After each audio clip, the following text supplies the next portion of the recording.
వాగర్థావివ సంపృక్తౌ వాగర్థ ప్రతిపత్తయే జగతః పితరౌ వందే పార్వతీ పరమేశ్వరౌ. సదాశివసమారంభాం శంకరాచార్య మధ్యమాం అస్మదాచార్యపర్యంతం వందే గురుపరంపరాం.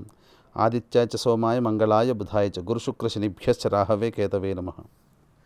శృంగేరి పీఠాధిపతులకి, కంచి పీఠాధిపతులకి నమస్కారములు తెలియచేసుకుంటూ కార్యక్రమాన్ని ప్రారంభిద్దాం.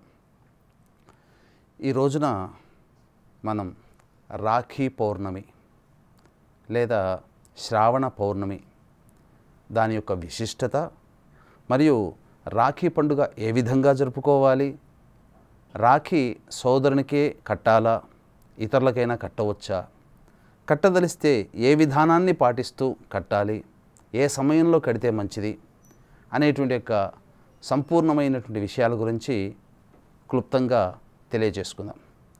ముందుగా ఈ యొక్క రాఖీ పౌర్ణమికి విశిష్టతను మనం తెలుసుకుందాం.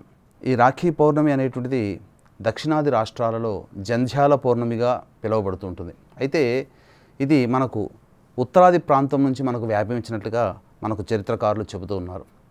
ఈ రాఖీ పౌర్ణమి నాడు వేదాధ్యయనానికి వెళ్ళడానికి అనుకూలమైనటువంటి రోజుగా చెప్పబడి ఉంది. అంటే ఉత్తరాయణ పుణ్యకాలంలో ఉపనయన సంస్కారం జరిపించినటువంటి వటువులకి ఉపాకర్మ అనేటువంటి యొక్క చిన్న కార్యక్రమాన్ని నిర్వహించుకొని తదనంతరం గురుకుల పాఠశాలకి లేదా వేద విద్యాభ్యాసానికి లేదా గురుకులానికి పంపించేటువంటి ప్రక్రియగా మనకు అనాదిగా వస్తున్నటువంటి ఆచారం. ముఖ్యంగా ఆ రోజున ఉపనయన సంస్కారం కలిగి ఉన్నటువంటి కుటుంబాలలో ఎవరికైతే యజ్ఞోపవీత ధారణ ఉంటుందో వారందరూ కూడా నూతన యజ్ఞోపవీత ధారణ చేయాలనేటువంటిది శాస్త్రవచనం. అసలు ప్రతి పౌర్ణమికి కూడాను యజ్ఞోపవీత ధారణ చేయాలి, కానీ కనీసము ఈ శ్రావణ పౌర్ణమి రోజునైనా కానీ యజ్ఞోపవీత ధారణ చేయాలని శాస్త్రం చెప్పబడి ఉంది. అయితే ఈ యొక్క శ్రావణ పౌర్ణమికి అత్యంత విశేషమైనటువంటి ప్రాముఖ్యత ఉంది. ఏ విధంగా అంటే ఈసారి 2024 సంవత్సరంలో వచ్చేటువంటి శ్రావణ పౌర్ణమి 19వ తారీఖు నాడు వస్తుంది. ఆ శ్రావణ పౌర్ణమికి మహాశ్రావణి అనేటువంటి పేరు. సాధారణంగా పౌర్ణమి తిథి అనేటువంటిది ఈ శ్రావణ మాసంలో శ్రవణ నక్షత్రంతో కొన్నిసార్లు వస్తుంది, లేదా ధనిష్ట నక్షత్రంతో కొన్నిసార్లు వస్తుంది, లేదా కొన్నిసార్లు ఉత్తరాషాఢ నక్షత్రంతో వస్తుంది. కానీ సూర్యోదయానికి ఈ 2024లో వచ్చేటువంటి శ్రావణ పౌర్ణమి శ్రవణ నక్షత్రం ఉదయం 8:03 వరకు ఉంది. తదుపరి ధనిష్ట నక్షత్రం అనేటువంటిది ప్రవేశం చేసింది.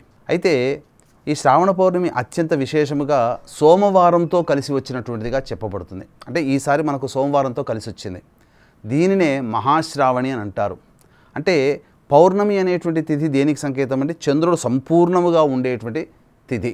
రవి సూర్య భగవానుడు సంపూర్ణంగా ఉండేటువంటి తిథి అమావాస్య, అంటే చంద్రుడు ఉండడు. కానీ చంద్రుడు పరిపూర్ణముగా షోడశ కళలతో విరాజిల్లేటువంటి రోజు పౌర్ణమి తిథికి రావడం, అందున చంద్రుడి నక్షత్రాల్లో ఒకటైనటువంటి రోహిణి, శ్రవణం, హస్త ఈ 3 నక్షత్రాలు చంద్రుడి గ్రహానికి సంబంధించినవి. అందులో శ్రవణ నక్షత్రం కూడా ఈ పౌర్ణమి తిథికి ఉండడం సూర్యోదయానికి. అలాగే సోమవారం కూడా కలిసి రావడము అంటే ఏంటి, సోమవారం నాడు కూడా కలిసి వచ్చింది. అయితే సోమవారం చంద్రునికి ప్రతీక కదా, అందుకనే దీనిని మహాశ్రావణి అనేటువంటి పేరుతో పిలుస్తూ వస్తున్నాం.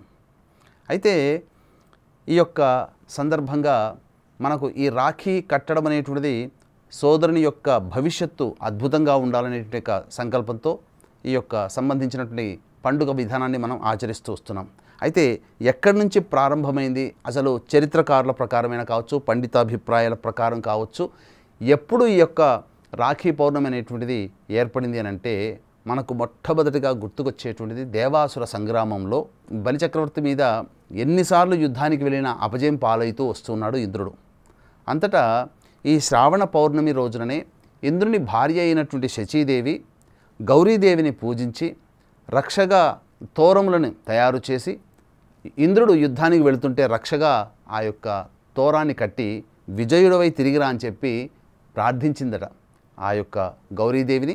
అలాగే ఆ గౌరీదేవి ఆశీస్సులు అందుకున్నటువంటి ఇంద్రుడు బలిచక్రవర్తి మీద ఈ యొక్క పౌర్ణమి రోజుననే తోరము కట్టుకొని బలిచక్రవర్తి మీద విజయాన్ని పొందినటువంటి రోజు ఈ శ్రావణ పౌర్ణమి. ఇంకొక గాథ ప్రకారము మనం చూసుకున్నట్లయితే ఇది జరిగినటువంటి సంఘటన. రాజసూయ యాగం జరుగుతున్నటువంటి పంచపాండవుల సమక్షంలో శిశుపాలుని సంహరించే సమయం ఆసన్నమైనప్పుడు తన సుదర్శన చక్రముతో శిశుపాలుణ్ణి సంహరించడం జరిగింది. ఆ సందర్భంలో ఆ యొక్క శిశుపాలుని వధించేటువంటి సందర్భంలో ఆ చూపుడు వేలికి సుదర్శన చక్రం కొన తగిలి కొంత గాయమైంది. తద్వారా రక్తం ఓడుతూ ఉంటుంటే అక్కడ ఉన్నటువంటి అందరూ కూడాను నిశ్చేష్టులై చూసిపోయారు, అయ్యో దెబ్బ తాకింది అనేటువంటి భావనతో.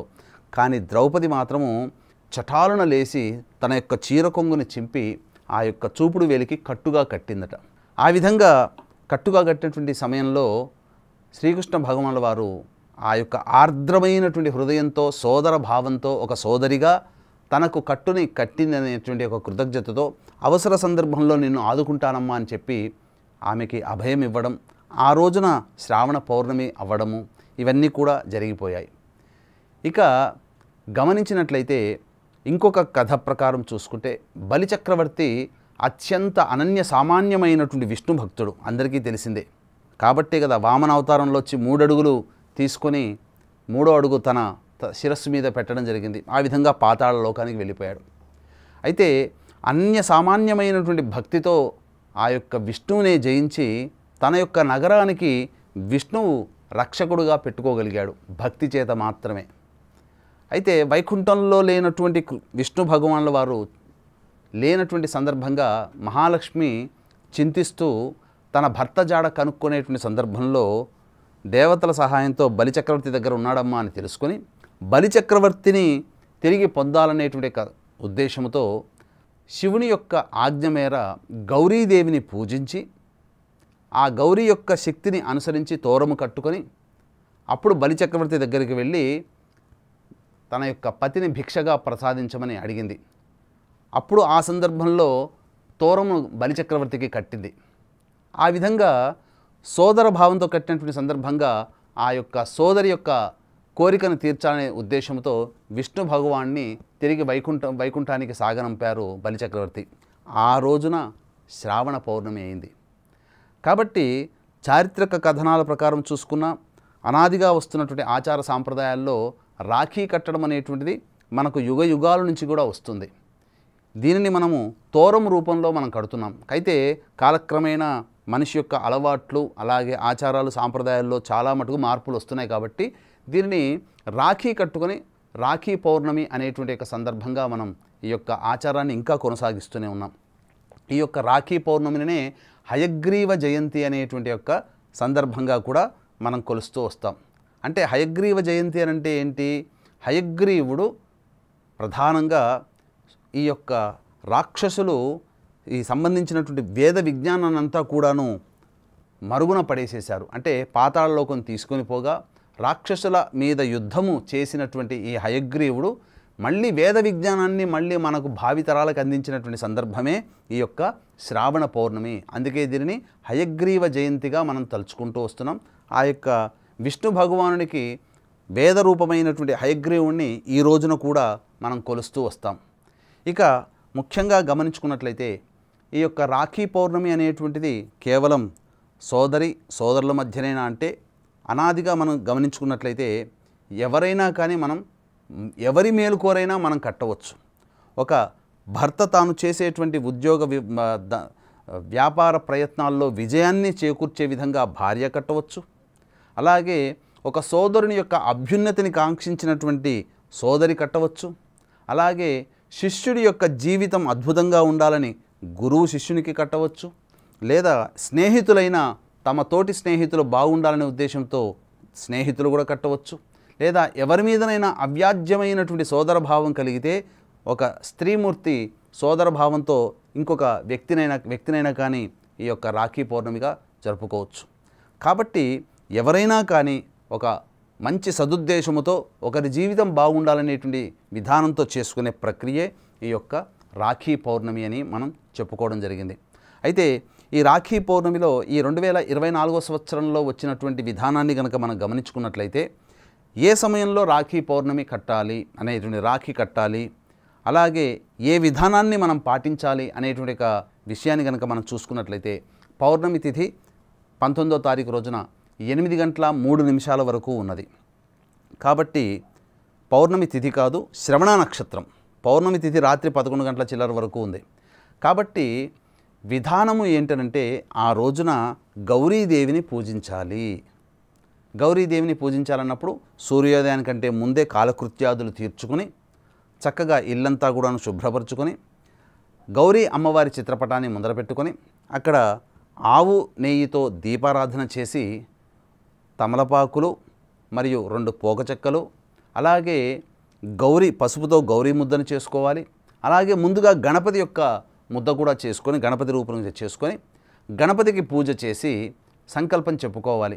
ఎవరికైతే రాఖీ కడుతున్నామో వాళ్ళకి రక్ష అనేటువంటిది కలగాలి, వారి జీవితం బాగుండాలి, వాళ్ళ జాతకరీత్యా వచ్చేటువంటి యొక్క దోషాలు తొలగిపోవాలి అనే భావాన్ని సంకల్పంలో చెప్పుకొని ముందుగా గణపతి పూజ చేసుకోవాలి. గణపతి పూజ తదనంతరం గణపతి యొక్క అనుగ్రహం తీసుకొని గౌరీ పూజ ప్రారంభించాలి. ఈ యొక్క గౌరీ పూజలో అందరికీ అలవాటు కనుక ఉన్నట్లయితే లలితా సహస్రనామ పారాయణం చేయాలి. అలాగే ఏమేం వస్తువులు పెట్టుకోవాలి చెప్పాం కదా, తమలపాకులు 2, అలాగే 2 పోక చెక్కలు, 9 ముడులతో చేసినటువంటి 3 తోరములు మీరు దగ్గర పెట్టుకోవాలి. పెట్టుకొని దానికి పసుపు రాసి అలంకరణ చేసి ఆ గౌరీ మనం చేసుకుంటాం కదా పసుపుతో, ఆ గౌరీ దగ్గర వేసి అప్పుడు మీ యొక్క సోదరుడు కానీ, స్నేహితుడు కానీ, భర్త కానీ, శిష్యుడు కానీ లేదా ఇంకెవరైనా కానీ వారి జీవితం బాగుండాలనేటువంటి సదుద్దేశంతో చక్కగా జాతక చక్రంలో వచ్చే లోపాలు పోవాలని చెప్పి సంకల్పం చేసుకొని లలితా సహస్రనామ పారాయణం లేదా మీకు విష్ణు సహస్రనామం అలవాటు ఉంటే విష్ణు సహస్రనామ పారాయణం, లేదు శివ సహస్రనామం చేసుకునే వాళ్ళైతే శివుడు, అలాగే సుబ్రహ్మణ్య స్వామిని కొలుచుకునే వాళ్ళైతే సుబ్రహ్మణ్య స్వామి, గణపతిని కొలుచుకునే వాళ్ళైతే గణపతి సహస్రనామ పారాయణం అనేటువంటిది చేయాలి. చేసిన తర్వాత అది 8 గంటల లోపల మీరు ఆ యొక్క తంతునంతా కూడా పూర్తి చేసుకోవాలి. అయితే రాఖీ అనేటువంటిది ఏ సమయంలో కట్టాలి, ఎప్పుడు పడితే అప్పుడు కట్టకూడదు కదా. దీనికంటూ కూడా ఎందుకంటే ఒక వ్యక్తి యొక్క జీవితాన్ని బాగుండాలనే ఉద్దేశంతో చేస్తున్నప్పుడు ఆ వ్యక్తికి కట్టేటప్పుడు సరైనటువంటి సమయం కట్టాలి. అయితే ఈ యొక్క రాఖీ పౌర్ణమి రోజున మనకు కాకతాళీయంగా భద్రాకరణం అనేటువంటిది కూడా వచ్చింది. ఈ భద్రాకరణాన్ని గురించి కనుక మనం చూసుకున్నట్టయితే దాని యొక్క చరిత్ర ఏమని చెప్పబడుతుందనంటే సంజ్ఞాదేవికి సూర్య భగవానికి పుట్టినటువంటి సంతానంలో శని భగవానుడు మరియు భద్ర అనేటువంటి కుమార్తె కూడా పుట్టింది. ఈ భద్రకు ఉన్నటువంటి శక్తి ఏ పాటిది అనంటే ఈ ముల్లోకములు తను ఎక్కడ ఉంటే ఆ యొక్క ప్రదేశం అంతా కూడా చెడు ప్రభావాలు అనేటువంటివి ఉంటాయి, శుభములు జరగవు. కాబట్టి ముల్లోకాలలో ఒకే సమయంలో అన్ని లోకాలు తిరగలిగే శక్తి కూడా ఈ భద్రాకరణం ఉన్నటువంటి కారణం చేత ఈ విశ్వంలోని సమస్త లోకములన్నీ కూడా భద్రాకరణ ప్రభావం వలన దుష్ప్రభావాలకు గురవుతున్నాయని చెప్పి బ్రహ్మ దగ్గరికి మొరుపెట్టుకొని వెళ్ళగా బ్రహ్మదేవుడు భద్రాకరణాన్ని ఆజ్ఞాపించాడు. కాబట్టి నీవు ఇకనైనా కానీ నీవు ఉండేటువంటి సమయం ఒక్కొక్క లోకంలో ఒక్కొక్క సమయంగా పరిగణించబడుతుంది. కాబట్టి నీవు ఏ సమయంలో ఎక్కడ ఏ లోకంలో ఉంటావో ఆ లోకంలో శుభకార్యాలు చేసినటువంటి వాళ్ళు ఎవరైనప్పటికీ కూడాను అవి నిష్ఫలమవుతాయి, అలాగే ప్రమాదములు పెరుగుతాయి అని చెప్పడం జరిగింది. దానికి సంతసించినటువంటి భద్రాకరణం ఒప్పుకుంది భద్రాదేవి. అప్పుడు ఈ యొక్క కరణంలలో భద్రాకరణాన్ని కూడా చేర్చడం జరిగింది. అంటే పంచాంగం అంటే మనం అనుకున్నటువంటిది కేవలం ఈ యొక్క తిథివార నక్షత్రాలే కాకుండా యోగ కరణాలు కూడా ఉంటాయి.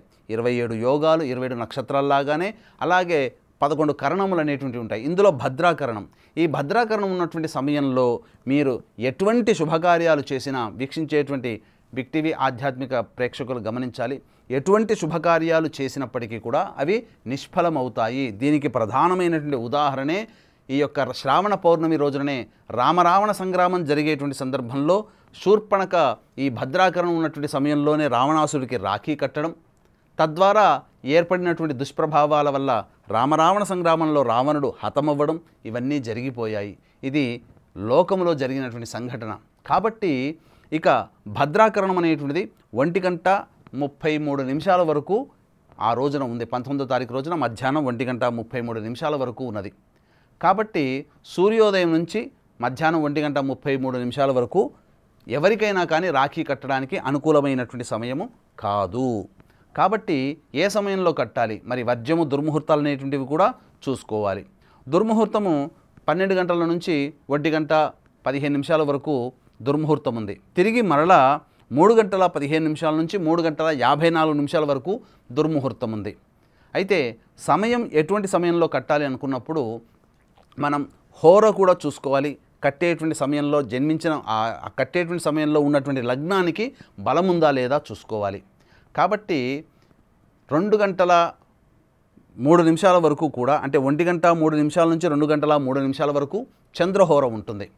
కాబట్టి 1 గంట 33 నిమిషాల వరకు భద్రాకరణం ఉంది. కాబట్టి 1 గంట 35 నిమిషాల నుంచి 2 గంటల 3 నిమిషాల మధ్యకాలంలో ఉన్నటువంటి సమయము సుప్రసిద్ధమైనటువంటి అనుకూలమైనటువంటి సమయముగా చెప్పబడి ఉంది. కాబట్టి 1 గంట 35 నిమిషాల నుంచి 2 గంటల 3 కాలంలో ఆ సమయంలో చంద్రహోర నడుస్తుంది. అప్పుడు వృశ్చిక లగ్నం కూడా నడుస్తుంది. వృశ్చిక లగ్నము స్థిర చర ద్విస్వభావ లగ్నాలలో స్థిర లగ్నం. కాబట్టి మీరు ఏ మంచి భావంతో సోదరుడికి కానీ, భర్తకి కానీ, గురువు శిష్యుడికి కానీ, అలాగే స్నేహితుడికి కానీ కడతారో వారి జీవితంలో చాలా మార్పులు చోటు చేసుకుంటాయి, శుభ పరిణామాలు చోటు చేసుకుంటాయని చెప్పవచ్చు. ఎందుకంటే ఆ సమయంలో కట్టేటువంటి సమయంలో ఆ ముహూర్త లగ్నానికి అష్టమ శుద్ధి ఉంది. ఇక్కడ అష్టమ శుద్ధి అనేటువంటి దానికి ఒక చిన్న ఉదాహరణ చెబుతాను. హరిహర బుక్కరాయల వారు సామ్రాజ్య స్థాపన చేస్తున్నప్పుడు శృంగేరి పీఠాధిపతులైనటువంటి విద్యారణ్యుల వారిని సంప్రదించినప్పుడు ఒక ముహూర్తం పెట్టారు. అద్భుతమైన ముహూర్తం. ఆ చంద్రార్కం మీ వంశం వాళ్ళు పరిపాలిస్తారని చెప్పగా ఆ ముహూర్తం కంటే కొంత పరధ్యాసతో ఉండి కొంత ముందుగానే ఆ యొక్క రాజ్యస్థాపన అనేటువంటి చేయడం జరిగింది. దీన్ని తెలుసుకున్నటువంటి విద్యారణ్య స్వాముల వారు భవిష్యత్తుని ఆలోచన చేసి కేవలం 400 సంవత్సరాలు మాత్రమే మీ యొక్క రాజ్యము పరిపాలన చేస్తుంది, మీ యొక్క వంశము అని చెప్పడం జరిగింది. అది అనుకున్నట్టుగానే ఆ ముహూర్త ప్రభావం వల్లనే 400 సంవత్సరాలు మాత్రమే ఈ యొక్క భారతదేశాన్ని విజయనగర రాజ్యములు పరిపాలించారు. తదనంతరం బ్రిటిష్ వారి వశమైపోయింది. ఈ విధంగా మనం చూసుకున్నట్లయితే ఇక్కడ ప్రధానముగా ఈ సంబంధించినటువంటి ముహూర్తం చాలా ప్రాధాన్యమైనది. కాబట్టి 1 గంట 30 నిమిషాల నుంచి 2 గంటల 3 నిమిషాల వరకు చంద్రహోర అష్టమ శుద్ధి ఉన్నటువంటి ముహూర్తము. కాబట్టి ఈ సమయంలో మీరు చేసుకోండి. ఇక మళ్ళీ ఆ సమయం తప్పితే ఇంకెప్పుడైనా చేసుకోవచ్చునానంటే 3 గంటల 3 నిమిషాల నుంచి 3 గంటల 15 నిమిషాల వరకు మధ్యకాలము గురుహోర నడుస్తుంది. అప్పుడు ధనుర్లగ్నం అవుతుంది. ఆ సమయంలో కూడా అష్టమ శుద్ధి ఉంది. కానీ విశేషించి మాత్రము 1 గంట 33 నుంచి 2 గంటల 3 వరకు మాత్రమే చాలా శుభ సమయంగా చెప్పవచ్చు. ఇక గమనించుకున్నట్లయితే ప్రధానంగా ఆ యొక్క 2 గంటల నుంచి 2 గంటల 3 నుంచి 3 గంటల 3 వరకు చేసుకోవచ్చు కదా, ఎందుకండి చేసుకోకూడదు అంటే ఆ సమయంలో శనిహోర నడుస్తుంది. శనిహోర నడుస్తున్నప్పుడు శుభములు చేయం కదా. అలాగే 3 గంటల 3 నుంచి 3 గంటల 15 నిమిషాల వరకు శుభ సమయం. 3 గంటల 15 నుంచి 3 గంటల 54 నిమిషాల వరకు మళ్ళీ తిరిగి దుర్ముహూర్తం ప్రారంభమవుతుంది. ఇక 4 గంటల నుంచి మళ్ళీ రాక్షస కాలం ప్రారంభమవుతుంది. కాబట్టి ఇది సమయం కాదు. కాబట్టి వీక్షించేటువంటి బిగ్ టీవీ ఆధ్యాత్మిక ప్రేక్షకులందరూ కూడా ఈ సమయంలోనే మీరు రాఖీ కట్టేటువంటి ప్రయత్నాన్ని చేసుకోండి. ఇక గమనించుకున్నట్లయితే ఈ యొక్క విధానం, రాఖీ కట్టే విధానం ఏం చెయ్యాలి అని అన్నప్పుడు మీరు ఎవరికైతే రాఖీ కట్టాలని అనుకుంటారో ఆ స్త్రీమూర్తి వారిని ఇంటికి ఆహ్వానం చేయండి. వారికి ఇష్టమైనటువంటి పిండి పదార్థములు, వంట పదార్థములు, అలాగే స్వీటు ఇవన్నీ కూడాను తయారు చేసి వారికి కడుపు నిండా భోజనము పెట్టిన తరువాత అప్పుడు ఆ యొక్క కట్టించుకునేటువంటి వ్యక్తి ఎవరైతే మీ సోదరుడో అలాగే బంధువో ఎవరైతే ఉంటారో వారిని తూర్పు ముఖం ఫేస్ పెట్టి కూర్చోమని చెప్పండి. చెప్పిన తర్వాత మీరు ఒక ప్లేట్లో 2 దీపారాధన కుందులు చేసి అందులో ఆవు నేతితో కానీ లేదా నువ్వుల నూనెతో కానీ దీపం వేసి దీపారాధన చేసి అలాగే 2 తమలపాకులు మరియు 2 పోగ చెక్కలు కూడా పట్టుకొని రావాలి. మీరు ఉదయాన్న పూజ చేసినటువంటి తోరములు 3 ఉన్నాయి. ఆ 3 తోరములు కూడా మీరు తీసుకొని రావాలి. వచ్చిన తర్వాత ఈ యొక్క రాఖీ కట్టేటువంటి సందర్భంలో చాలామంది తెలియక అనేకమైనటువంటి ప్లాస్టిక్ వస్తువులను వాడుతున్నారు. శాస్త్ర ప్రకారం చెప్పబడినటువంటిది బంగారంతో చేసినటువంటి రాఖీ కానీ లేదా హీనపక్షంలో వెండితో చేసినటువంటి రాఖీ కానీ కట్టమని చెప్పబడి ఉంది. కాబట్టి 300-400 రూపాయలు పెడితే వెండి రాఖీ ఎక్కడైనా దొరుకుతుంది. కాబట్టి ఆ వెండి రాఖీని మీరు తీసుకొని రండి. ఎందుకంటే అందరికీ బంగారం కొనే స్తోమత సామాన్య మానవుడికి ఉండదు కదా. కాబట్టి వెండి రాఖీని మీరు తీసుకొని రండి. లేదు స్తోమత లేని వాళ్ళు మామూలు సాధారణమైనటువంటి పత్తితో చేసినటువంటి రాఖీ తీసుకొని రావాలి. తీసుకొని వచ్చిన తర్వాత అప్పుడు తూర్పుకు ఎదురుగా మీ యొక్క సోదరుని కానీ బంధువుని కానీ కూర్చోబెడతారు కదా, అప్పుడు హారతి అద్దండి. దీపావళి నాడు తెల్లవారుజామున ఏ విధంగానైతే హారతులు చేసుకుంటారో ఆ విధంగా హారతి అద్దండి.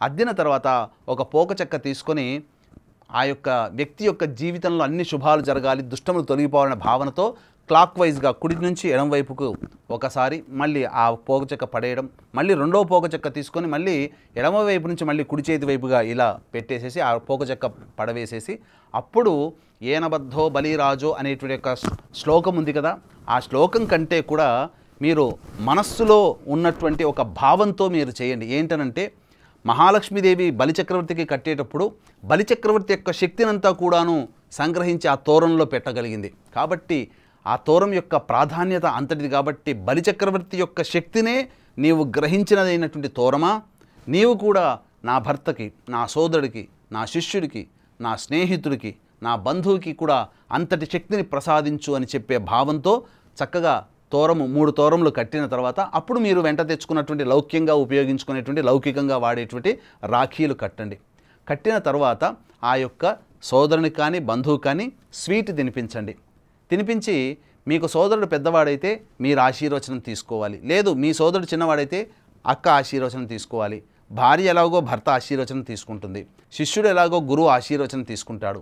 స్నేహితులైతే ఏం చేయాలండి, ఆలింగనం చేసుకోండి, సరిపోతుంది. ఈ విధంగా ఈ విధానాన్ని పాటించి గనక మీరు ఈ యొక్క రాఖీ పౌర్ణమి జరుపుకున్నట్లయితే తప్పకుండా 1 సంవత్సరం వరకు కూడా ఆ సంబంధించినటువంటి శక్తి అంతా మిమ్మల్ని కాపాడుతుంది. గౌరీదేవి యొక్క శక్తి ఆ తోరంలో ఉండి మిమ్మల్ని సంవత్సరం అంతా ఎవరైతే కట్టించుకుంటారో వారందరూ కూడా చక్కగా జీవితంలో పైకి వస్తారని చెప్పవచ్చు. మరి సోదరి ఇంటికి వెళ్ళలేనటువంటి వాళ్ళు ఎలా అండి అని అంటారా? ఆ విధంగా సోదరి ఇంటికి వెళ్ళలేనివి అయినప్పటికీ కూడా ఆ సోదరికి సంబంధించి ఇష్టమైనటువంటి వస్తువుల్ని మీరు కొరియర్ ద్వారానైనా పంపించవచ్చు, అలాగే మీరు రాఖీని కూడా పంపించవచ్చు. ఆ విధంగా తన ఇంట్లో ఉన్నటువంటి పెద్దవాళ్ల చేత సోదరి కడుతున్నట్టుగానే భావన చేసుకుంటూ రాఖీ కట్టండి. మర్చిపోకుండా ఆ యొక్క సోదరికి ఇంటి నుంచి వెళుతూ ఆ సోదరికి ఇష్టమైనటువంటి బహుమతులు ఏవైతే ఉంటాయో ఆ బహుమతులు ఆ సోదరికి ఇచ్చి ఆ సోదరి ఆనందాన్ని, ఆ భార్య ఆనందాన్ని, అలాగే గురువు యొక్క ఆనందాన్ని, అలాగే స్నేహితుల యొక్క ఆనందాన్ని కళ్ళల్లో చూడండి. అంటే వారికి ఇష్టమైనటువంటి బహుమతి ఖచ్చితంగా ఈ యొక్క రాఖీ పౌర్ణమి సందర్భంగా ఇవ్వాలి. ఎందుకనంటే ప్రతిసారి కూడా ఈ యొక్క రాఖీ కట్టించినటువంటి శ్రావణ పౌర్ణమి నాడు జరిగినటువంటి సందర్భంలో బలిచక్రవర్తికి తన దగ్గర ఉన్నటువంటి విష్ణు భగవాన్ని ఇచ్చి పంపించాడు లక్ష్మీదేవితో సహా. అలాగే ద్రౌపదికి తాను ఈ యొక్క శిశుపాల వధ జరుగుతున్నప్పుడు కుడి చేయి చూపుడు వేలికి దెబ్బ తగినటువంటి సందర్భంలో ఆపద సమయంలో ఆదుకుంటానన్నాడు కదా. ఒక చీర కొంగు చింపి చిన్న పోగులాగా కట్టినందుకే ఆమెకి ద్రౌపది వస్త్రాపహరణం జరిగిన సందర్భంలో ఆమెకి మానభంగం కలగకుండా పూర్తిగా వస్త్రాలన్నీ కూడాను అందించినటువంటిదిగా మనకు చెప్పబడి ఉంటుంది. అలాగే ఇంకా గమనించుకున్నట్లయితే ఇంద్రుని యొక్క అనుగ్రహం, అంటే శచీదేవి ఇంద్రుని యొక్క విజయాన్ని కాంక్షించింది. కాబట్టి ఇదంతా కూడా సోదరి యొక్క ప్రేమ ఆప్యాయతలకి అనురాగానికి గుర్తుగా ఉండేటువంటి రాఖీ పౌర్ణమి. కాబట్టి చక్కగా ఆ సోదరిని ఆనందపరచడం సోదరుని యొక్క బాధ్యత, భార్యని ఆనందపరచడం, శిష్యుని ఆనందపరచడం, స్నేహితుని ఆనందపరచడం కూడా ఈ విధమైనటువంటి కార్యక్రమంగా మనం చెప్పుకోవచ్చు. కాబట్టి వీక్షించేటువంటి బిగ్ టీవీ ఆధ్యాత్మిక ప్రేక్షకులందరూ కూడా గమనించాల్సిన అంశం ఏంటంటే ఏ సమయంలో రాఖీ కట్టాలి అన్నప్పుడు మధ్యాహ్నం 1:35 నుంచి 2:03 మధ్యకాలంలో చంద్రహోర ఉంటుంది, పౌర్ణమి తిథి ఉంటుంది, సోమవారం అయ్యింది. ఇన్ని రకాలైనటువంటి శుభలక్షణాలు కలిగినటువంటిది. మరియు లగ్నము వృశ్చిక లగ్నం స్థిర లగ్నం అయింది. లగ్నాన్ని లగ్నాధిపతి అయినటువంటి కుజుడు మరియు గురువు కూడా వీక్షణ చేస్తున్నాడు. ఇక్కడ మీకు రావచ్చు వీక్షించేటువంటి ప్రేక్షకుల్లో పండితులు కూడా ఉంటారు. కుజుడు పాపి కదా, మరి కుజుడు లగ్నాన్ని చూస్తున్నప్పుడు అనంటే శుభకరుడు అయినటువంటి గురువుతో కలిసినటువంటి పాపి కూడా శుభమైపోతాడు. కాబట్టి తప్పకుండా యోగాన్ని కలిగించేటువంటి అద్భుతమైనటువంటి సమయం 1:35 నుంచి 2:03 మధ్య కాలంలోనే రాఖీ కట్టుకోవడం చాలా శ్రేష్టం అని చెప్పడంలో ఏమాత్రం సందేహం లేదు. For more videos like this, subscribe Big TV channel.